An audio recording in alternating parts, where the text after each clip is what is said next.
Terima Kasih adalah track terakhir di album Berharap Pada Timur, sebuah track yang sempat gue prediksi di konten gue yang dulu. Yang gue tidak prediksikan adalah lagu ini ternyata punya ruang lingkup dan makna yang lebih luas. Dan satu hal lagi, lagu ini bisa jadi sebuah bridging menuju sesuatu. Apa itu? Kita akan bahas di sini.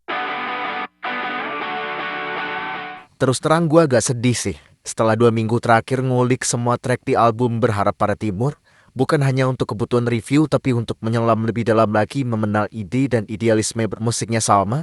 Tapi ya, yang pasti gue akan mendengarkan lagi dan lagi album ini sepanjang tahun sampai nanti album keduanya Salma rilis ya. Kita langsung ke struktur lagunya. Lagu ini ada 1,5 verse ya. Verse 2-nya itu hanya sebagian. Lalu ada chorus, ada bridge, ada coda. Dan lagu ini ditulis oleh banyak orang ya. Yang jelas nama Salma Salsabil itu ditulis pertama sebagai komposer. Lalu ada Sik, tim produksinya, ada Clara Riva, dan ada Diman Syahletupa. Ini menarik ya, karena tim produksinya ikut menulis lagu ini. Betapa track ini menunjukkan banyak hal ya. Tidak hanya Salma yang ingin menyampaikan rasa bersyukur, rasa berterima kasih untuk semua orang yang selama ini membesarkannya, tapi ini juga memperlihatkan bahwa betapa dia didukung secara penuh oleh orang-orang yang bekerja keras di belakang penggarapan album ini gitu. Dari liriknya ada 3 makna besar yang gue tangkap. Yang pertama, berterima kasih pada diri sendiri karena mau untuk terus belajar. Ini ada pada lirik paling awal, seminggu habiskan waktu benahi sudut pandangku. Kedua, rasa terima kasih untuk semua orang yang selalu mendukung dan memberikan rasa cinta.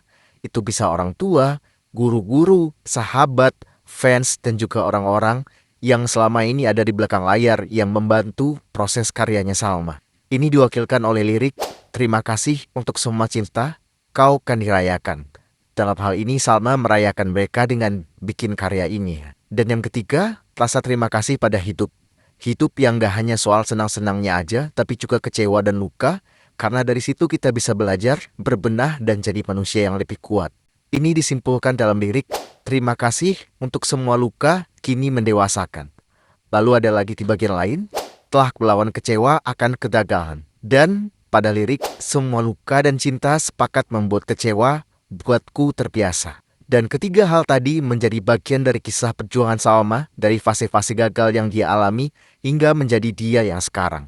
Oke, jadi itu sedikit pendekatan dari liriknya ya. Sekarang aransemennya. Secara genre, ini cukup berbeda sendiri ya. Kalau track-track sebelumnya, kita mendengar Salma yang groovy, Salma yang mencoba menghadirkan ballad versinya dia. Di lagu ini, dia mencoba menampilkan sisi yang lain. Dan gue merasa ini bisa jadi sebuah isyarat untuk sesuatu yang baru nantinya. Apa itu? Kita akan bahas nanti di akhir ya.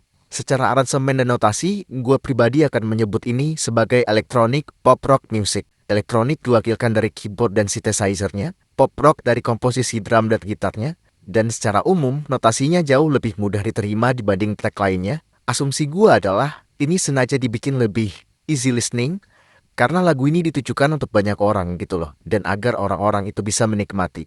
Jadi diambillah genre yang lebih umum, dalam hal ini ada sentuhan pop rocknya. Dan bebunyian klasik itu masih bisa kita dapatkan dari suara keyboard dan synthesizer-nya. Tapi secara progresi ini cukup dibikin modern ya. Dan gua suka ada detail-detail kayak suara programming drum di situ.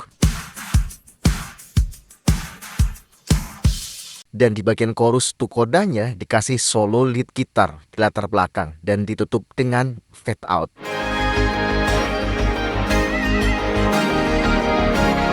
Dari sisi vokalnya Salma, bait lagu ini dibuka dengan nada rendah dan timbre nada rendah Salma yang enak banget di situ. Gua dari zaman idol sampai sekarang masih terkagum-kagum dengan low notes-nya dia.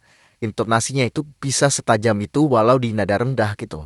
Gak semua penyanyi non-alto khususnya yang bisa kayak gitu. Benahi sudut pandangku. Di lagu ini Salma juga ngisi bagian backing vokalnya sendiri. Secara keseluruhan Salma nyanyinya lebih lugas di sini dan itu sesuai dengan kebutuhan lagunya. Di lagu ini kelihatan kalau dia ya udah gitu, gua mau mengucapkan terima kasih untuk semua. Gua akan nyanyikan ini secara jujur, secara tulus gitu loh. Dan sedikit soal yang tadi gua singgung di awal. Gua merasa lagu ini bisa jadi sebuah jembatan menuju karya alter ego-nya Salma. Sekali lagi ini hanya firasat gua aja ya.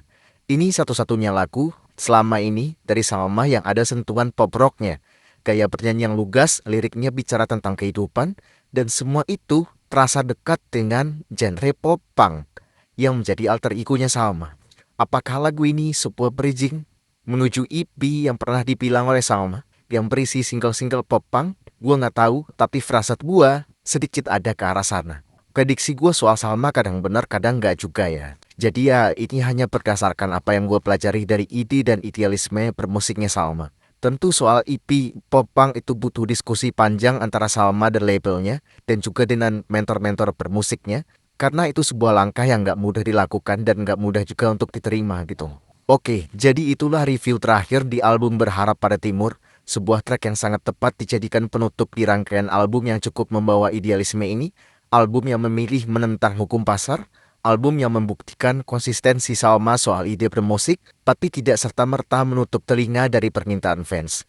Lagu Amin dan Sesal itu sebuah jawaban untuk ballad, Memori itu sebuah recycle yang memuji komposer dan penyanyi aslinya, Jenuh Tapi Butuh, Uji Nyali, Berharap Pada Timur adalah anak-anak yang idealis, Bunga Hati adalah masterpiece, dan Terima Kasih adalah rasa syukur yang dituturkan dengan kejujuran. Dan seperti biasa buat teman-teman yang berkenan untuk mendukung atau mengapresiasi konten-konten gua, bisa dengan mengirimkan donasi melalui link yang ada di profil.